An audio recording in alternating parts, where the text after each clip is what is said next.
when we return to Madison Square Garden. Dave Gray out of New Hampshire that really revolutionized this class. The Midnight Flyer. And I say when revolutionized, it's lightweight for a super modified. It's a 4,000-pound vehicle. It's an all fiberglass body. He's done away with the big heavy springs underneath it. He has coil over shocks and just shocks to keep the vehicle up. It still sets a little bit higher than your modifieds, but it doesn't set quite as high as a super modified. He's found a good area in that to work with, and as you very well know, Brent, he's tough. Dave, your new Ford truck has been a Terra, and it's something brand new in the tractor tire class. Explain to us a little bit about the way you designed this truck. Well, we kind of designed it. I had another truck that we used to race all the time, and it used to go very good in all the kinds of different mud holes, but certain ones I wouldn't do real good in. So we tried to put the best of both worlds, something that's fast and dependable, and we came up with this, and it seems to work excellent. Now, this is an all fiberglass body. Is this something that's on the market, or did you build this body yourself? Well, what I did, I went to a Ford dealership back home, and I asked the people if I could use a body, and we took it down and had it made. And Duraflex, the guy that built the body, he made all the body panels for me, and he kind of like sponsored the body for me for advertising. He needs to go quicker than a 2.81. He has that capability. He'll stage the vehicle up on the line, and Brett, is this the man? This could be it. All fiberglass Ford, like you said. This is one of the strongest new machines we've ever seen. Len Wisniewski, like I said, is down there on the sidelines watching every single move this machine makes. LeGreen, here he comes. He's walking out. Look at that. He was on the brakes, Brett. He was on the brakes. The question is, he has to beat 281. Did he do it? Well, he really had a beautiful pass, and there's go show you Dave Ray, the professional.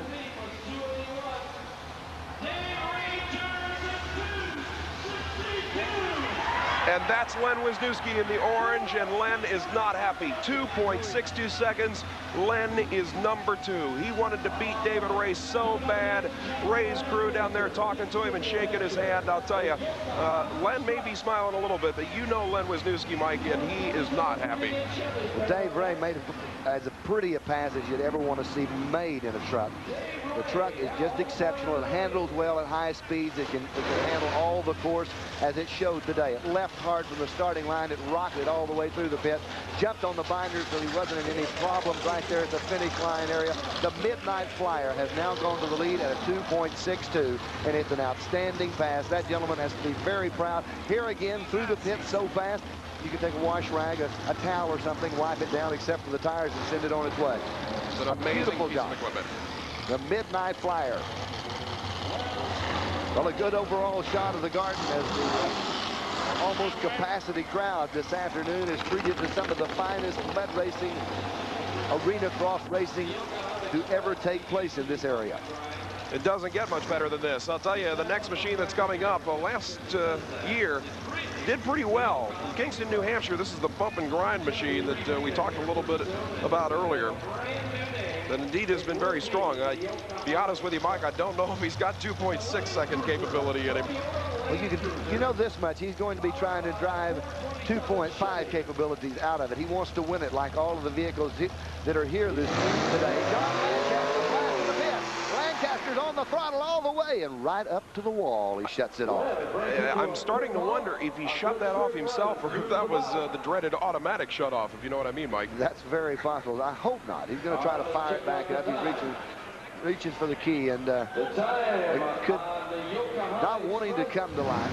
Now it fired back up. I guess he did shut it off on his own, as the machine has power to at least put it in gear. Yeah, it sure does. He drives it right out of the pit. Well, a beautiful job. John Lancaster should be very proud of his 1970 model Land Cruiser, Toyota Land Cruiser, highly modified. I'll tell you, like you said, it is such a touchy situation for these drivers when they are dealing in a low elapsed time situation, yet they know they have to shut off right at the finish line. And let's face it, at 50 miles an hour in a machine that high, it's hard to gauge exactly where you are down there. I think, Brett, it's a judgment call. A lot of these guys just kind of come spontaneous to them because they've done it so many times. And whether they actually know it or not, their mind is telling them there's a 100-foot shutout of the machine. Whether they actually try to lift off of it or not, that's another situation. But these guys, I'd say that 95% of them that are here have been racing for probably at least the minimum would be 2 to 3 years apiece. No question. The super modified ranks seems to have an awful lot of the original racers in the U.S. Hot Rod Association Tour still on it. The guys who were around when this national championship circuit was first created about 8 or 9 years ago, they're still out there battling with the best of them. Well, here's a gentleman that still runs one of the older type machines, but I'll tell you one thing, Brett, you can never count him out.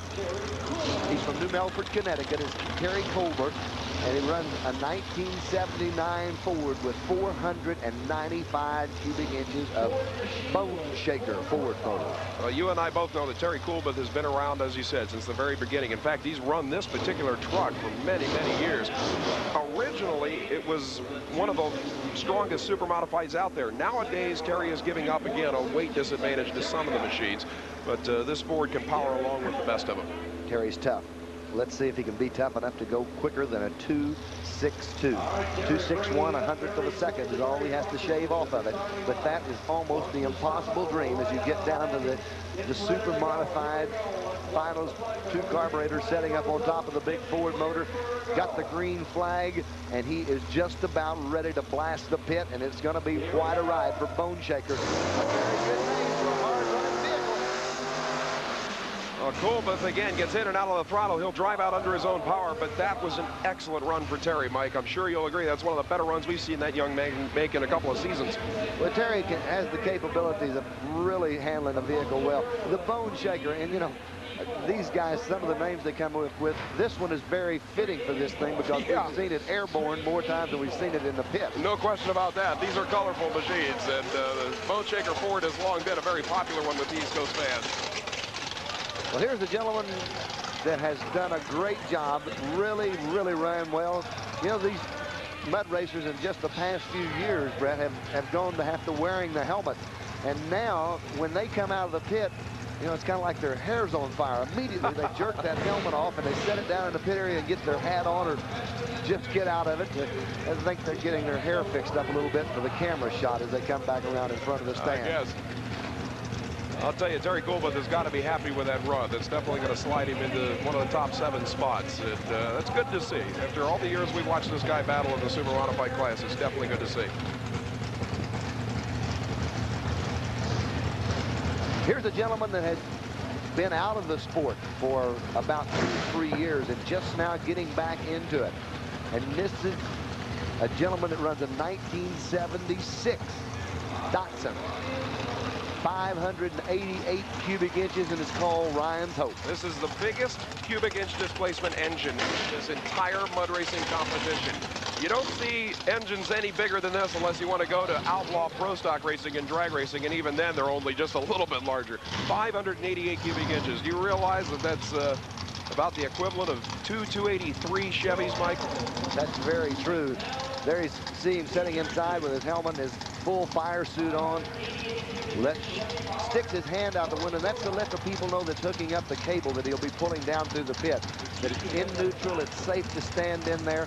He's on the line. He's all lined up. The flag is green. It's going to be a good run for Ryan's Hope. That was an incredible run, and I'll tell you, that may even surprise us a little. John Eppel, the New Jersey Chevy love truck, or Datsun love truck, I should say, blasting out of the pit. The question is, was it good enough for #1? Well, Brett, I'm not real sure, but nope, that won't do it. 3.45 seconds, and that means that David Ray's incredible new fiberglass Ford beats Len Wisniewski of the national champion Spitfire to take it forward over Chevy, Mike.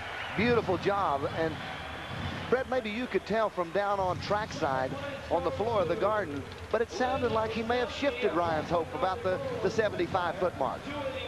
It definitely did seem like he shifted it a little bit later than most of the guys do, but indeed, It wasn't good enough. Well, it was a good pass, and once again, anytime that you drive one of them out of the pit, it's a great pass and a beautiful job. It's going to be a good class. As you mentioned earlier, the Midnight Flyer is going to take home #1 spot this afternoon. Well, David Ray did an outstanding job in the super modified class with his beautiful Ford truck, and Brett Kepner's down on trackside with David. David, that new Ford is absolutely astounding. Is the fiberglass the key to that machine speed? No, not really. I think it's all to do with the chassis design. Well, you've done an incredible job in the past. You used to run a Ford Bronco in U.S. Highway Association racing that was just as dominant as this, but you're giving Len Wisniewski fits. I know it, but you know, what the heck? He's doing a heck of a job, and he deserves everything he gets. I got him this time. He may get me next time. It's fun. That's what it's all about. Well, what made you go from the small Bronco body style and shorter wheelbase to this monster you've got now? More than anything, is this vehicle is so much more consistent. Every hole that I race in, every time out, it does the same thing every time. That's what it's all about, you know? It's just there every time. Well, so far, the one thing it's done every time you've gone out is win, and it looks like it's going to keep doing it. Well, I hope so. Well, congratulations. An excellent job. Thanks a lot. When we return to Madison Square Garden, it's time for the monster truck. The monster trucks are here, and Goliath Alentura is one of the wildest you'll ever take a look at. Twin-motored Fords. I know, Mike, you and I like to call him the little guy with the awfully big truck. He may be a little guy in stature, but this young man